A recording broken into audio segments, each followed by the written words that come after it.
شروع کرتا ہوں اللہ کے نام سے جو بڑا مہربان نہایت رحم کرنے والا ہے۔ رسول صلی اللہ علیہ وآلہ وسلم لوگوں کو کسی کام کا حکم دیتے تو وہ ایسا ہی کام ہوتا جس کے کرنے کی لوگوں میں طاقت ہوتی۔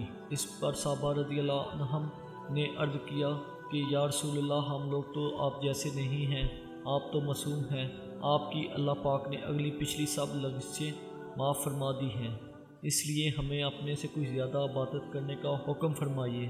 یہ سن کر آپ صلی اللہ علیہ وآلہ وسلم ناراض ہوئے، حتیٰ کہ خفگی آپ صلی اللہ علیہ وآلہ وسلم کے چہرہ مبارک سے ظاہر ہونے لگی۔ پھر فرمایا کہ بے شک میں تم سب سے زیادہ اللہ سے ڈرتا ہوں اور تم سب سے زیادہ اسے جانتا ہوں، بس تم مجھ سے بڑھ کر عبادت نہیں کر سکتے۔